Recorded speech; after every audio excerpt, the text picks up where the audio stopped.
Hello and welcome to a new episode of Other Record Labels. I'm your host, Scott Orr, where we talk about the art and culture of running an independent record label. If you've been listening to the show for the past 3 years, you know that we primarily interview independent record labels, but occasionally we have these episodes, which we call Industry Insiders, where we interview a organization or a company that helps and serves independent record labels. And there's no greater example of that than today's guest, A2IM, the organization A2IM, which stands for the American Association of Independent Music. And today my conversation is with Alyssa Mark, who is the Senior Director of Label Member Relations. I think you're going to really enjoy this episode, and I know that our audience are very familiar with A2IM, or I should say we're familiar with A2IM, but I know there's a lot of smaller labels who may not be overly familiar with exactly what they do. And so we dive into that, and we talk a lot about what it means to be independent, and we talk a lot about what the organization is doing for not just the big indie labels, but how all of their advocacy and their support will actually trickles down to independent labels and independent musicians of all sizes. So it's a very exciting and very informative interview today. What I'm going to do is I'm going to make a URL on our website, otherrecordlabels.com/A2, the number 2, IM, A2IM. And I'm going to make a site there where I'll put this episode and any other further resources and information about A2IM. So if you wanted to know a little bit more, then go to otherrecordlabels.com/A2IM. Also, don't forget, if you go to otherrecordlabels.com, as one of our big resources there that is super popular, downloaded dozens of times a day, is our record label toolkit. And that is just this ongoing compiling folder of resources for independent record labels of all sizes. And you can download that for free by going to otherrecordlabels.com/toolkit. You know, the thing with A2IM is, and I think there's probably a lot of our listeners who are in this boat, it would be like I'm so familiar with the organization and I've heard of it, and I have respect for it, but I just really ultimately don't know very much about it. I'm sure a lot of our listeners might be in the same boat. It's interesting. As I was thinking, I was reminded of our city, put together kind of a music committee to try to help artists, and it didn't go so well because it was kind of run by politicians. And I was thinking about, like, how does an organization who's meant to represent independent labels maintain that independent integrity or that DIY mentality while at the same time, like, being professional and an impactful organization? Does that make any sense? Like, that must be, something, just kind of trying to keep your foot in that independent label mentality, DIY mentality. Sure. Well, at the end of the day, being independent literally means that you are not part of the major label ecosystem, right? Big music, if you will. And there's going to be companies of all shapes and sizes that are outside of that space, and they're going to be hugely successful ones. You're going to have stuff like Big Machine Label Group and Concord, Beggars Group, E1, and then there are going to be smaller and medium ones as well. Just like within any industry. We can kind of sit and nitpick at some of these companies. We can look to dissect every revenue vertical they have, any financial support they receive. Obviously, in saying that means that, they're not doing anything shady or any major involvement going on, of course. Yeah, of course. I think the way that we really approach it is more like, what are these companies doing to support the independent sector, and what walls are they helping to break down so smaller labels have a chance at success? Are they supporting their local trade association? Are they providing fair and transparent deals to their artists? Are they creating a healthy work environment for their employees? If a company is positively contributing to the space it occupies, I don't think it's necessarily fair to look at them negatively, or to have that same kind of mental debate, if you will. That's fair. Yeah, I know. I definitely feel like, a lot of our members still have that, grasping onto that identity that we've grown so accustomed to since the 90s, where, indies really meant grunge and punk and DIY. But if we are working with larger companies like this, and there are many larger companies who are very, very who are large contributors to our organization, I think it's important to remember that aspect as well. And in saying that, there are certainly companies who are out there who are not helpful and who are not doing good. But we, for the most part, all of our members are really still positive contributors to the space that they occupy. So I think that's kind of how we like to look at it. The website, so let's get this clear. So the website says you're this collective voice of independent music. And I guess that the idea is like individually, one indie record label likely can't evoke change compared to a major label, but all of the indies together probably amount to quite a lot of authority in the industry. Is that the idea? Absolutely. Yeah. So would it be helpful if I give you like a little bit of what is A2IM? Please. Yeah, sure. Let's do that. Let's do that. Okay, great. So A2IM is a 501c6 not-for-profit trade association, and we represent independent copyright holders across the United States. Because we work with so many subsectors of the independent space, we work with record labels of all sizes and genres. We work with independent artists, music tech startups, etc. We like to think of ourselves, as you just said, the collective voice of independent music. And A2IM's main objective is to promote growth, awareness, and opportunity for independent record labels and artists. And we do this through heavy advocacy work, education, and community. So A2IM was started about, 2021. It was started about 16 years ago in 2005 to deal with the coming of the digital age that was sparked by iTunes. Labels were beginning to upload music to the iTunes store, and majors were receiving, I believe it was 70 cents on the dollar, and indies were getting 65. Obviously a huge problem there. I didn't know that. That's cool. Yeah. Well, yeah. I mean, it's interesting. It's not cool, but it's interesting. Not cool per se. But A2IM was instrumental in leveling the playing field in that case, along with some other organizations and artist advocates. And the reason we were so successful in that fight is because we had the collective power of around, it was 65 labels that started the organization that came together to battle against that. So many times I think we hear the word independent and we take that quite literally, thinking that you need to do everything on your own in order to maintain that title. And, it's just so not true. Yeah. We are so much more impactful when we are all working together as a community, especially when you're working on initiatives that directly support and impact and better a community. So that's how A2IM came to be. And we've been growing steadily as an organization ever since. We started off with about 65 labels, and we now represent over 600 independent record labels across the United States, along with over 200 music services who have companies that directly support independent labels, like royalty accounting softwares, entertainment firms, marketing agencies. All of the DSPs are members as well. And our main objective is to ensure that we are providing the resources that these companies need in order to successfully grow their business and become or maintain net positive.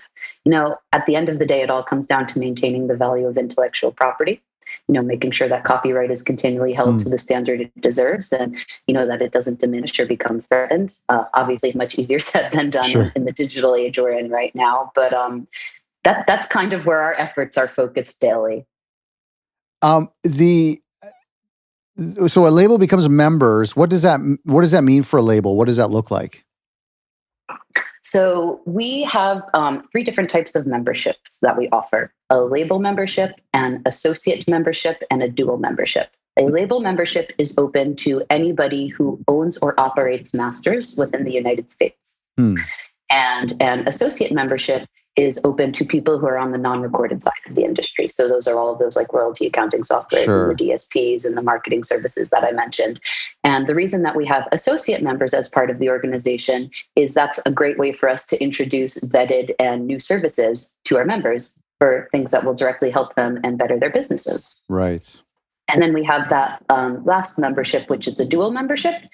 And we have about like 85 companies who fall in that area. And that's if you have a company that operates on both the associate and label side. So, if you run a label and you have a publishing wing or you have a management division, something like that. Right, right. That means that you can join and you can pay one set of dues, but you'll actually get both benefits that come along with being part of the organization. And I would love to tell you just really quickly how our dues work as well, because we really do try to be as fair and equitable as possible. We want to make sure that any label is able to join if they have the means to do so. So what we do is we look at your overall market share against the rest of the independent sector, and we calculate that to give you a custom dues figure. So, for example, we don't want a brand new DIY label that is in, its first or second year of running coming in, having to pay the same dues that Beggars Group needs to pay. Right. A company that's been in business for over, 25 years, has like 7 sub-labels and so on. So the larger your label is and the more that you're contributing to the independent space, the higher your dues are going to be. And if you fall under our baseline for our entry-level dues, you'll automatically qualify to pay the minimum price. Right.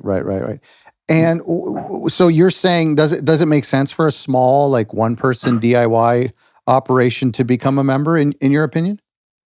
Absolutely. We have a ton of one-man operations who are part of the organization, but I think it's going to depend on the goals of the label. Is this a passive thing for you? Is it a hobby? Is this something that you're trying to make revenue and a living from? How many artists are you working with? At what stage of the development are you at for the label? There are so many factors that come into play. What is that's true. That makes a lot of sense. What is maybe I stumbled upon an old irrelevant article now, but what is the supporter program? That is a good question. I have never heard of that. Oh, okay.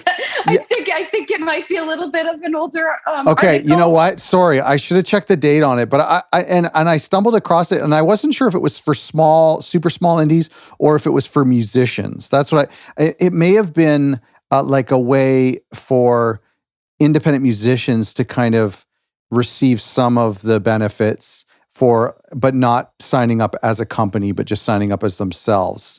And again, sorry.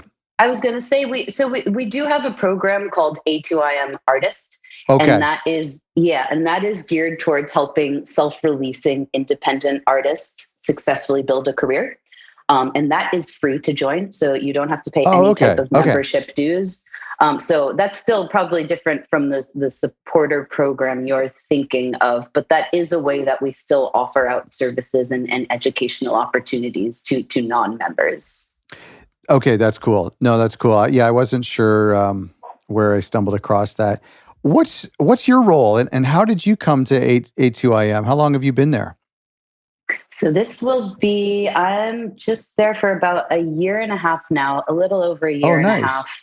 Yeah, and I am the Senior Director of Label Member Relations over there. And I joined the company at a very interesting time because, as I'm sure you can imagine from the title, I have a very hands-on role, and it's a lot of in-person work.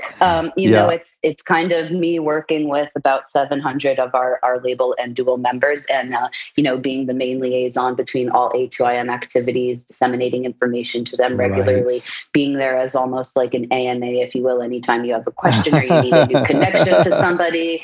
Yeah, no, I hope I don't regret saying that. Somebody in the organization.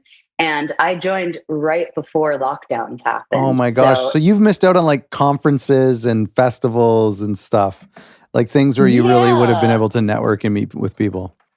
Exactly. And so, all that stuff it's fun, and it can be a good time, but it's also really important specifically for my role to create these relationships, to have an understanding of everything that's going on in our membership, to really gauge a pulse of where the sector is at. So, there's been some unique challenges that have come along with starting at this time, but I have to say our members are so incredible, and so many people have still reached out, and it's really, we've found a good way way to communicate and, make sure that I'm still readily involved with a lot of the heads of the labels and, chatting regularly with them and still grabbing a pulse on what's going on. That's really interesting. How does the team work with the people you work with? Because I saw that you have a board, and it looks like a lot of label people. Some people we've had on the show, and some people we've begged to be on the show and have ignored our emails. But then you have there's a staff. So what's the kind of the structure?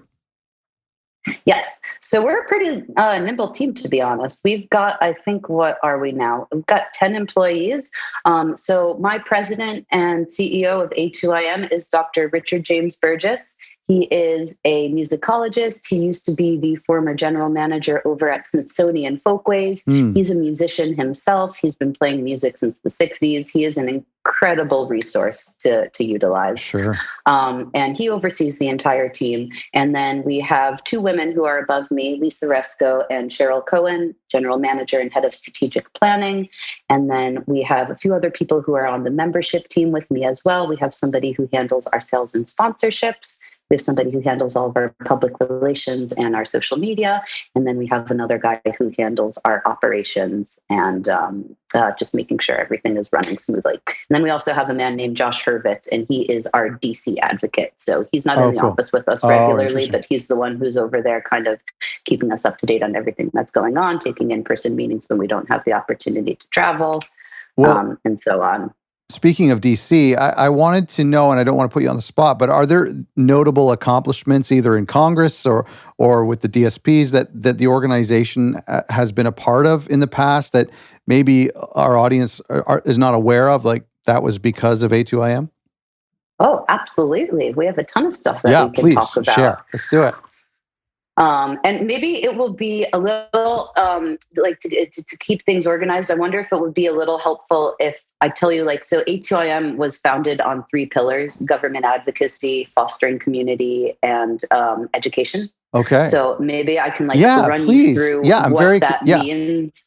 And then I could tell you about some of the actual work we've done, because we've really done some great stuff past year. I'm very proud of everyone involved. This is to me is like I think I just want to learn, and going through your website is helpful, but it's so much easier for a lot of us to learn about the organization just by hearing you discuss it and through the stories. So please. Oh yeah. Okay. All right. So we'll start off with the first pillar, which is government advocacy. So a large part of what we really do benefits all copyright holders, regardless if they're members of A2IM or not, and really regardless if they're independent or not. So our CEO and president, Dr. Burgess, who I just mentioned, he fights to be the advocate for all of us down in DC. He's obviously before COVID regularly down there taking meetings with key members of our government around any initiatives that, directly have an effect on our members. And he's always making sure that independents have a seat at the table and an opportunity to raise our voice and represent our sector fairly. So we have Josh, who's down in DC, who, as I just mentioned before, he's instrumental in keeping us up to date on all of the latest issues and events that are going on nationally. And then we're also part of a ton of other larger networks that help to keep us plugged in and connected on international issues as well. So we're part of WIN, which is the Worldwide Independent Network. That's kind of the trade association for all indie trade associations, if you will. Right. So that connects us with, Impala and SEMA and AIM over in the UK, our sister organization. Okay. We work very closely with Sound Exchange. We're part of the Music First Coalition, which is fighting to secure performance rights for artists on terrestrial radio. I'll tell you more about that in a second. We also work quite closely with Merlin and the RIAA. Maintaining a pulse on policy and anything that could have an impact on our members, whether that's positive or negative, that's really the utmost importance to us. Having money from member dues to help fund these efforts is crucial. But, as I said, at the end of the day, this work goes to benefit all rights holders, not just A2IM members. So our actions are really so crucial to the health of the music industry. And I can jump into some of the latest efforts we've been focused on in a minute. I'll just wrap up the other first 2 pillars. where am I? We did Community. advocacy, community. All right, fostering community. So this is huge for us. So as I said, when I first introduced the organization, a lot of independent companies are tiny. I mean, 1, 2, 3-person operations. The amount of outside resources and knowledge that you need to successfully build and grow a label is mind blowing. I mean, obviously, this is what your entire career is focused around. That's right. That's right. But it can feel quite lonely and daunting sometimes going at it on your own, which is why community is such an important element of what A2IM provides. Through our flagship events and representation at major conferences and festivals throughout the year, we're really able to offer intimate networking opportunities to our memberships that, more often than not go on to lead to new business ventures or new partnership opportunities, even new friendships. Yeah. And a sense of belonging with your fellow peers. If you're brand new to this industry and you're really looking to launch a successful label, there is a hell of a lot that you need to know. That's true. And there's also a hell of a lot of partners that you need to have in order to successfully function. A2IM is a central place for you to come in and dial into all of those connections. If you need a distribution recommendation, if you need a better understanding of how Merlin operates, you want to talk to other digital marketers to learn more about their approach to TikTok because you have absolutely no idea how to do it. We're the network to tap into for all of this. And one of the biggest ways that we like to foster community is through our flagship event called Indie Week. Right. And that takes place every June. And we have participants traveling from all over the world to attend. It's a 4-day conference filled with panels about subjects that are heavily relevant to the independent sector. We run workshops with the major DSPs like Spotify, Amazon, Apple Music, YouTube. We have international delegation booths and showcases and lots of networking opportunities. It is the place to be if you are hungry to learn and meet your fellow peers and expand your label presence within the sector. And the final one is education? Yes. Our last pillar is education. And, we feel that when you join A2IM as a member that, it is our duty to provide as much education as possible to you to help aid in the growth and development of your business. I like to think that we are uniquely positioned as an organization to advise on best practices because we work with both master owners and service providers.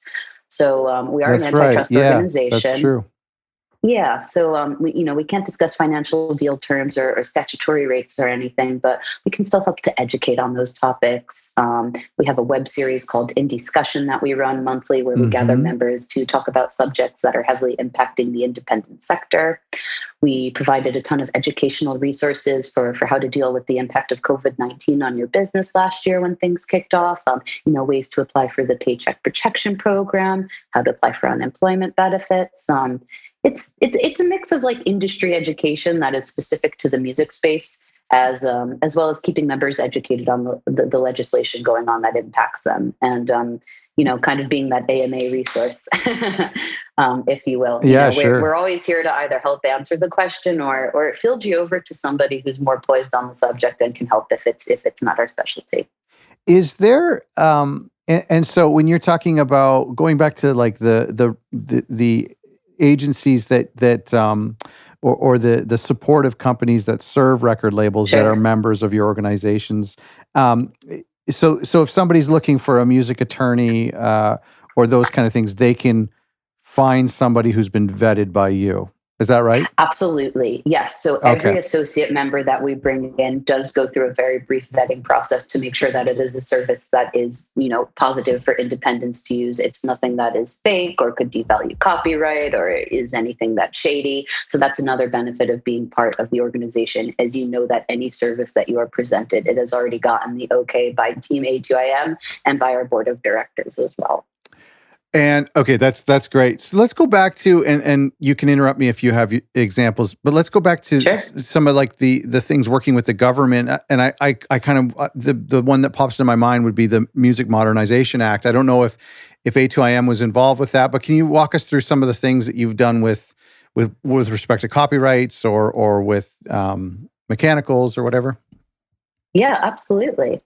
So I'm thinking, so some of the biggest stuff that we did last year around the Black Lives Matter movement, we were a really large part of putting together a letter to former Governor Cuomo, urging for the full repeal. This is an up-to-date show, everyone. This is very relevant. This is August 2021.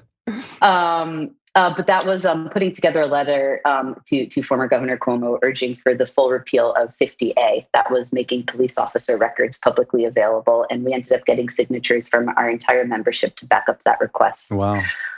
We also put together a huge initial COVID relief package for our members with information on ways to apply for the PPP loans, information that they could pass to their employees and their artists for unemployment and small business grants.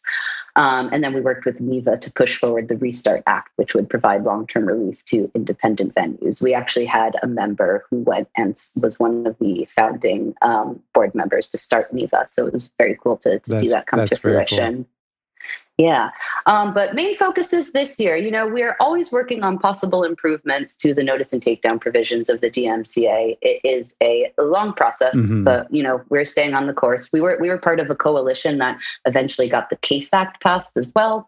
The CASE Act creates a small claims court for copyright owners. The bill will take time to be implemented, but the passage of the bill was a huge win for all copyright owners. It means that if you have a smaller infringement, you can go to a small claims and take care of it, as opposed to having to get a lawyer and making just a huge ordeal out of everything. Sure. Oh, that's cool. Yeah. I'm trying to think what else we have done. We championed the HITS Act along with the Recording Academy earlier this summer as a bill that would allow labels and artists to recover their recording costs in the year that they actually incurred, instead of having to amortize them over several years, which is currently the case. So if cash flow is of, any issues for a lot of independent artists, which it really is, this was a huge, huge win for us. Go ahead. Go ahead. No. I was going to say the biggest thing that we've been working on right now is passing a terrestrial performance right for AM/FM radio. And that is in conjunction with the Music First Coalition, which is, I think I had mentioned that a few minutes ago. Okay, can you explain how that?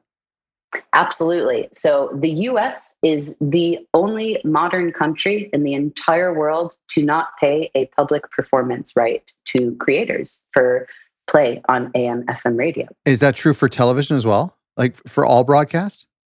It is for terrestrial radio. Okay. Yes. So you don't have a statutory rate for... Correct. Wow.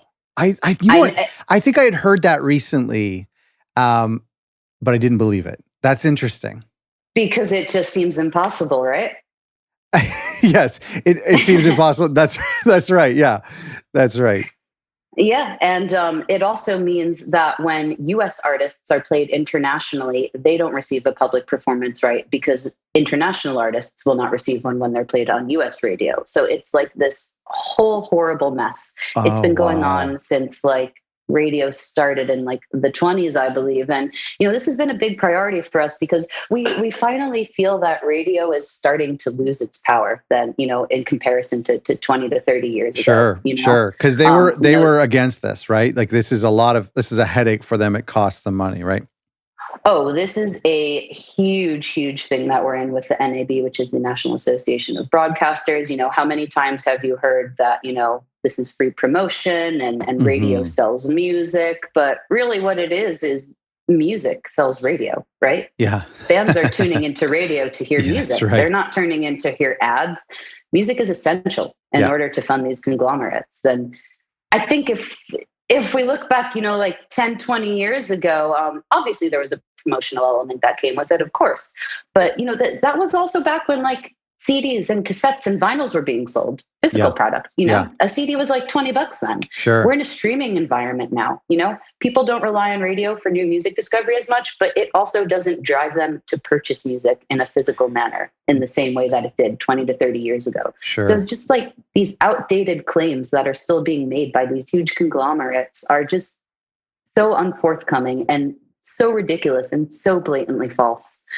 Well, and you have countries who are accurately reporting the plays that they do and then paying for them. So it's not like it's impossible to accomplish.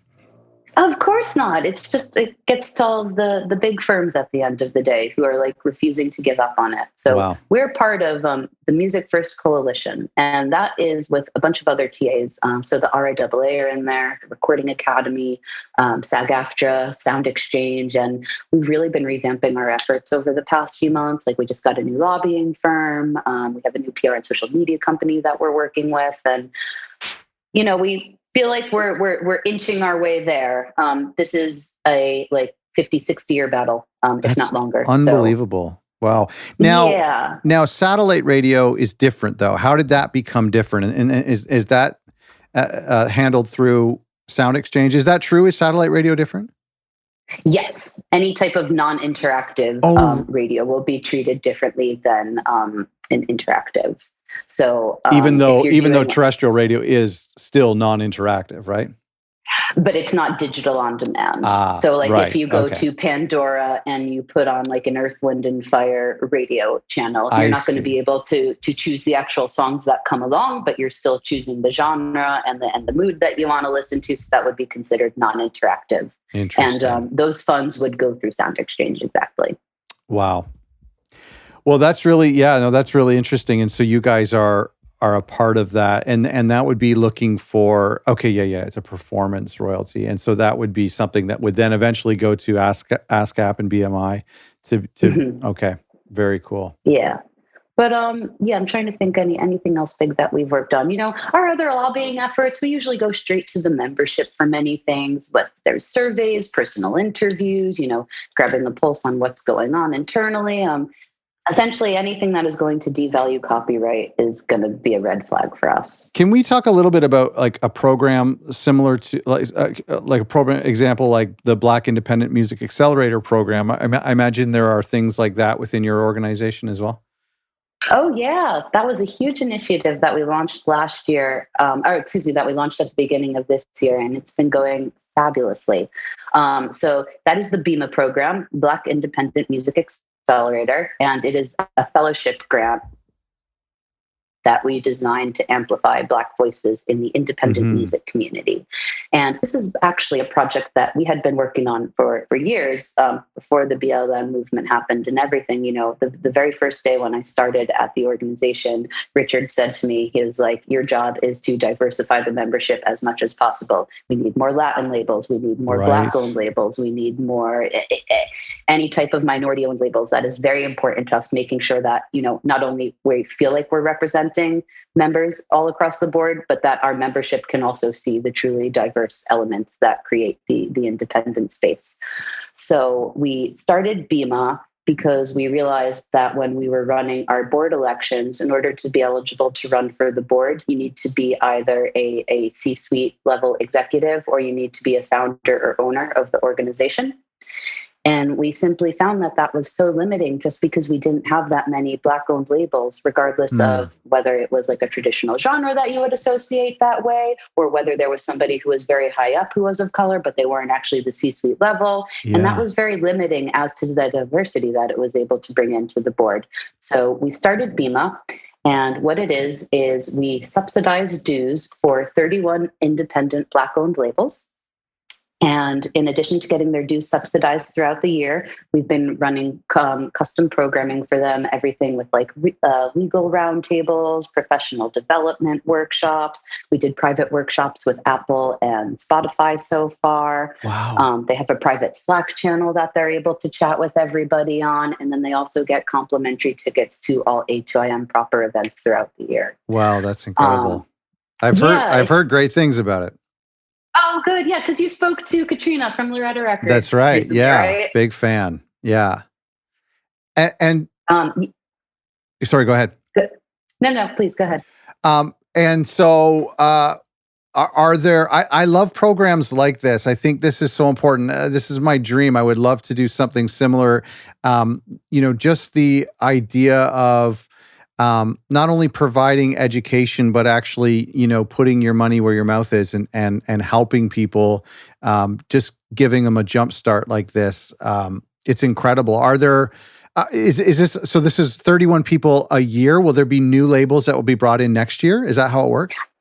Yes, Okay. absolutely. So we're still figuring out how the second year will work. Like once the fellows finish, we would probably like to do some type of partial subsidized dues. We don't want to just go from 0 to 100, Yeah, obviously, if a certain sure, label can't sure. afford it or so on. So we're working that out internally. But yes, this is a program that we are going to continue to run. And hopefully we'll be able to bring more than 31 on this year. This was the first time that we did anything like this. So we got a few sponsors who are involved. And, we've had great support from Spotify and some other member companies like Symphonic Distribution, Made in Memphis Entertainment.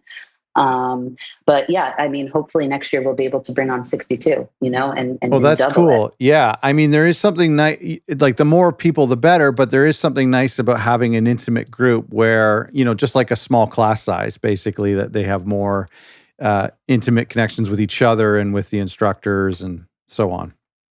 Yeah, it's really been wonderful. And talking about balance and diversity, again, those are such core qualities to A2IM. Every panel that we put on in any event that we host is always gender balanced and always racially balanced as well. We do our best. So it's something that's very important to us, and we've been instilling for quite a few years. Totally. Are there other similar programs to this? Are there other grant programs or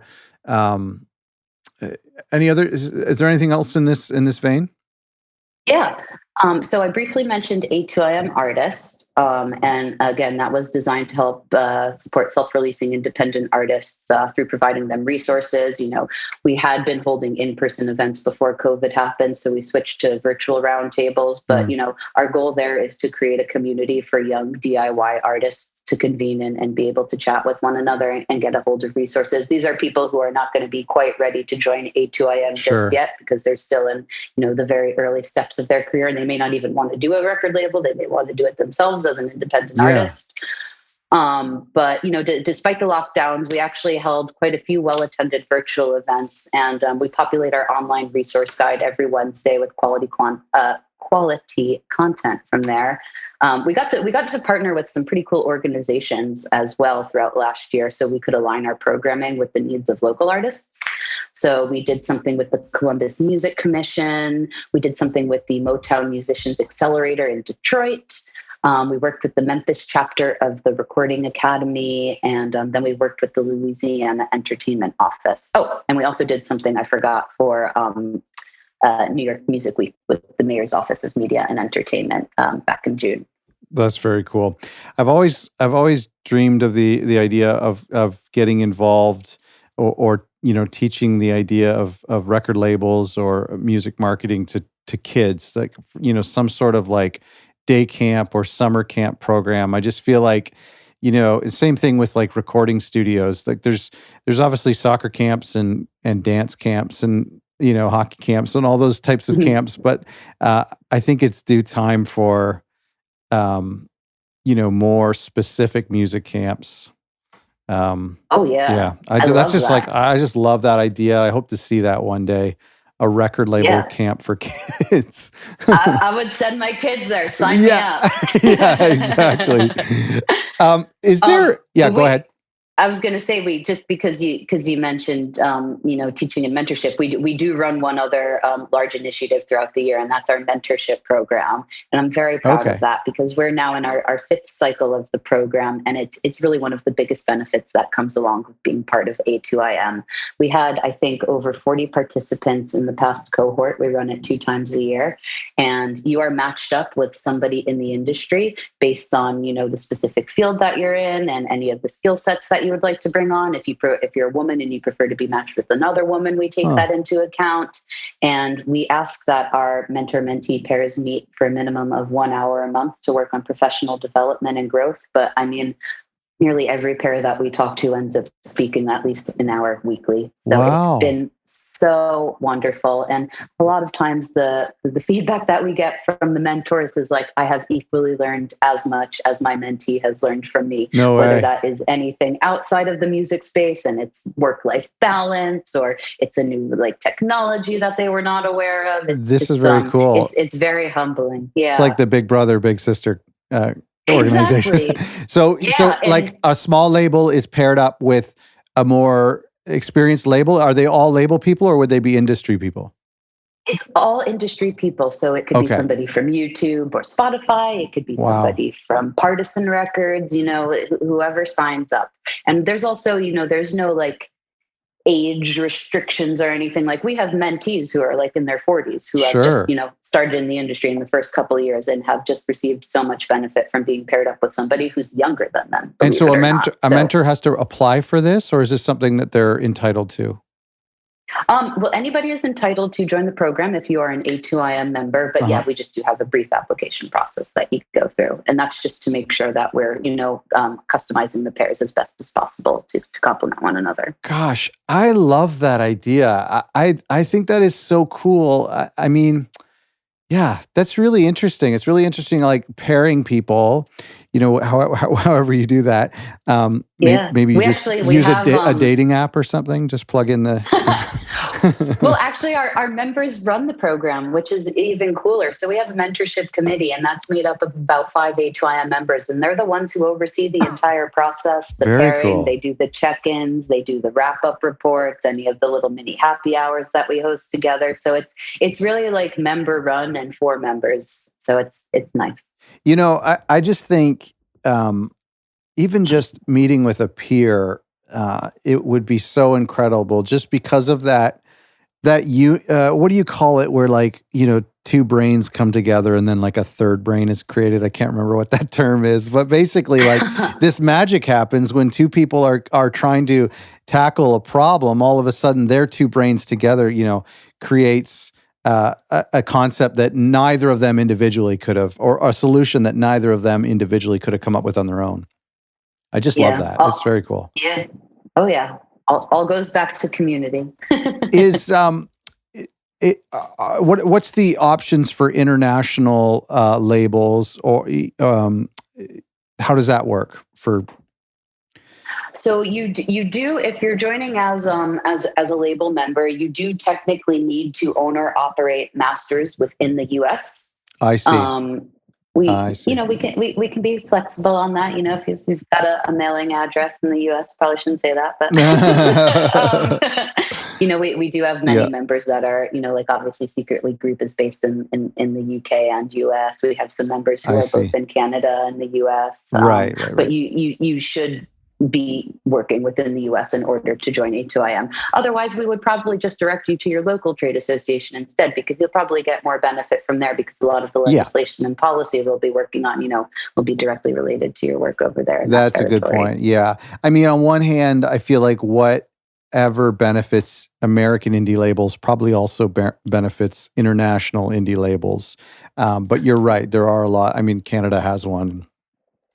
Yeah, CIMA. Yeah, that's right. Yeah, but we do a lot of work internationally with the delegates. So, like we ran something earlier this year, a new conference that we created, which was called the Pan Am Indie Summit, and that was a way to connect all of the Americas. And it was aimed at import and export and networking for the Western Hemisphere trade associations. Wow. So we actually worked with CIMA, with the Chilean Trade Association, with WIN, the Worldwide Independent Network. It was pretty cool. That's awesome. Is independent music growing? I think the website says it's at 30%, 37% market share. Is that on the way up? Is there a potential for a future where the majority of music is independent? I believe so, yes. And if you think now, independent actually makes up the largest section of all recorded music outside of all of the three majors. Like no individual major label organization is now above 33%. Good point. If you look at the independent sector as a whole, we are technically the largest area. So absolutely that number is going to keep growing.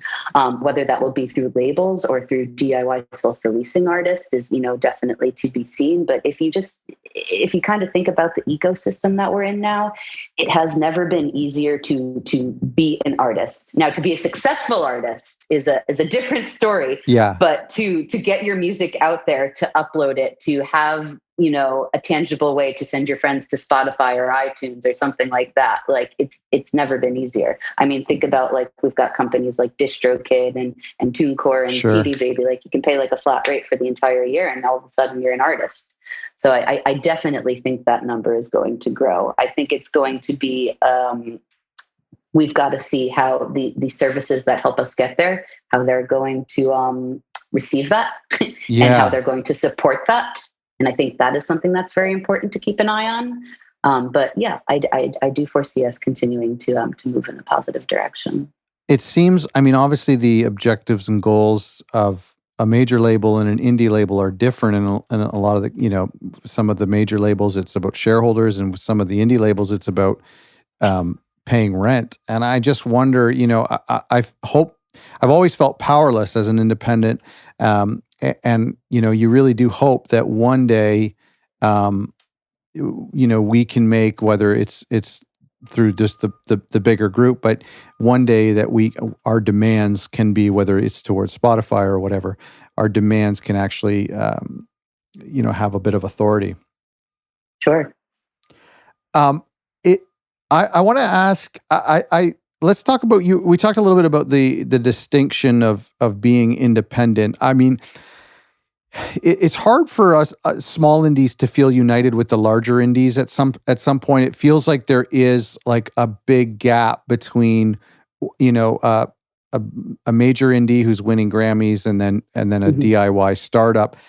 How is the distinction of independent still important? Is it important? How can we kind of create unity between all of the non-major label record labels? The non-major majors. Yeah. Well, that's a great question, by the way, and I think that kind of goes back to what we were talking about right when we first started our conversation, is about really looking at what those labels contribute back to the environment that they're in, right?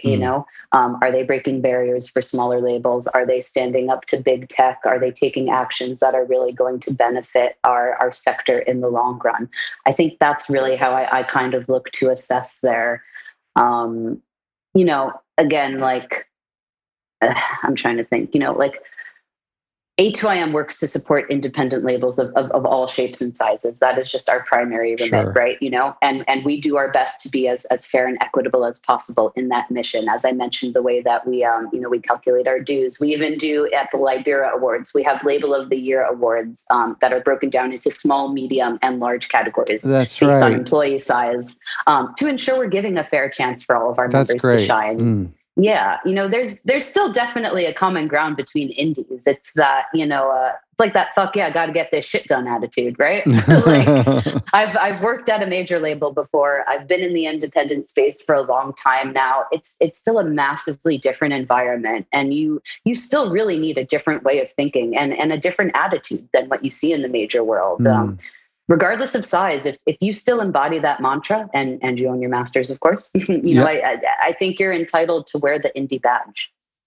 That's very cool. I think a lot of the conversation about here, let me see if I can communicate this thought to you and get your opinion. And if I fail to communicate it, then we can just move on. But I think about the conversation about Spotify rates as an example when it comes to royalties per stream. And I've seen the accounting on artists of various sizes, and I can see why the rate isn't actually that bad for artists who are doing tons of streams each day, especially of older catalog titles. But I have artists who may never break 1,000 streams on any of their songs. And for those artists, like, the Spotify rate is unsustainable. But for big indie artists like Bon Iver, who might get 1 million streams a day, the rate is probably sustainable. I guess what I'm trying to illustrate is that the problems of small labels are maybe not seen as problems for larger indies. And I'm just not sure, is there a loud enough voice for the super small artists to be heard or to see any change? What are your thoughts? Does that make any sense? Yes, definitely. I mean, we try to be that voice as best we can. If a very tiny label comes to me and they're having a legitimate problem with Spotify, and I'm not saying like they didn't get put on an editorial playlist or something, that's obviously not, not what we can help with, and you'd be surprised the amount of people that do ask for that.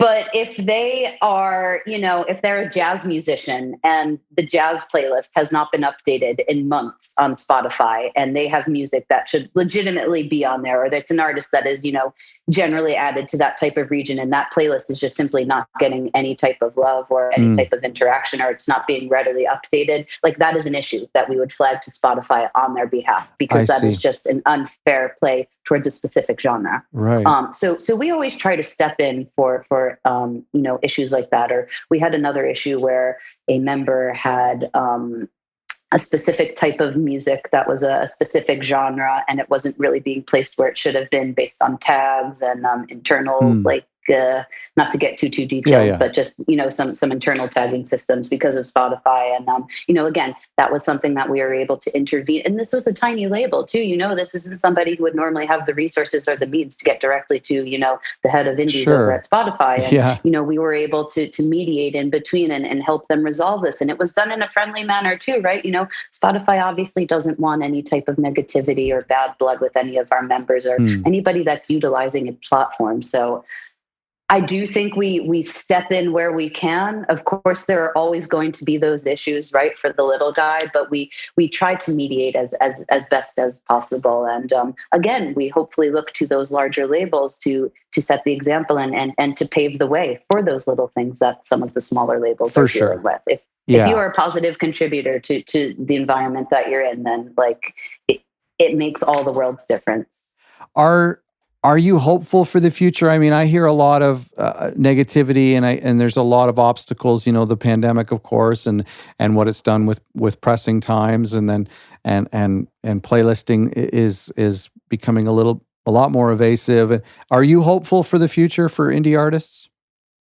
I am, and the reason because of that is because we go back to that ethos of what indie means. It means that got to get this shit done attitude, right? Right. So that means that no matter what, we will sustain. And that means you need to be flexible, and you need to be nimble, and you need to be open to feedback, and you need to be able to adapt your the line that you're going in. Like, yes, I do believe that we will be successful because we are able to embody all of those qualities. I don't think that it will necessarily be easy. And I think there is a lot of work ahead, especially to recover the major setbacks that we've seen in the past year and a half. I mean, just touring alone, the amount of damage that has done to small artists that truly depend on those shows it's heartbreaking. So we've got a long ways to go, but I do believe that we have success in the future. Yes. I have $1 million question for you. You're around a lot of indie record labels. Is there a common denominator you've seen in successful record labels? And by successful, I don't necessarily mean financially successful, but is there a secret sauce? I know it's $1 million question, but what are some common denominators you see amongst labels that really impress you or inspire you? I hope I don't sound like a broken record, because I've pushed this so much in this past hour. But honestly, staying connected to your community is the number one thing that I would say. Make sure you have an understanding of everything that is going on around you, whether that impacts your label, whether it impacts a friend's label, making sure you're up to date on all legislation that could directly impact your artists, getting your name out there, making a presence for your label, and having people know who you are. So when a collaboration opportunity comes up, you're in the back of their mind and they reach out to you. Really getting immersed in the community is the number one thing that can help you with success, because we are such a tiny community, and it can really be closed off if you don't open the doors. So that's great. Making sure that you're in the know, you're in the loop. And that there's so many ways to do that. It doesn't, obviously, of course, if you qualify for A2IM, I'd love for you to go to A2IM, but look at the community that you've built, Scott, right? Literally, that's a subset community that everybody goes to. Every time I go on the Facebook page, that group is constantly updated with comments and questions, and it truly feels like a safe and open space for people to ask, to show their vulnerability and ask questions they may not, that's true, normally want to put out elsewhere. Fostering that is just a huge key to success in my eyes. You know what? That's a really great point. And you think of the times where you've caught a quote unquote lucky break for your label or as a professional individual, and it all comes back to not who you know. That's such a negative term, all who you know, but it really is. It's because I was kind to this person and I spent time with this person, or I previously worked with this person. So it really is. You're right. Community is really huge. Yeah, like go out to that network, obviously, post-COVID, go out to that networking session, like go to that show, like make an effort to speak to people. It can be very intimidating, but it is so beneficial in the long run. Yes. Just for somebody to know who you are, what you do, what your label ethos is, you never know what opportunities are going to come in the future, right? So really, I'd say that's my tip. It's great. I want to, our community, you've been in the group. Is there a call to action you have to our listeners with respect to A2IM? Absolutely. Anybody who has any interest in joining our organization, whether that is as a record label owner or somebody who is on the service provider side, I would be so thrilled to chat with you about A2IM and, see if it is relevant for you guys to join the organization. And if you guys aren't quite there yet, if you're still at a little bit more of the entry level point, then I would love to chat with you about A2IM artists and see if that's a program that could help you out as well. Thanks so much for doing this, Alyssa. It's been a ton of fun. Oh, yeah, of course. God, this was great. I'm glad we got to chat.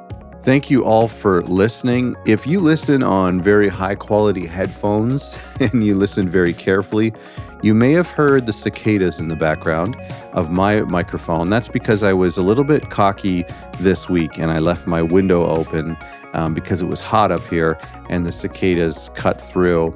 And they're a little annoying, but what can you do? I hope you enjoyed that interview. I certainly did. I found it very informative, and it's such a great organization, and it's nice to have an organization of that size and of that stature who have our back and who are working for us constantly. I think that's really exciting. Go to A2IM.org to find out more about them, or go to our website, otherrecordlabels.com/A2IM, and A2IM is spelled A and then the number 2 IM. Thanks for listening.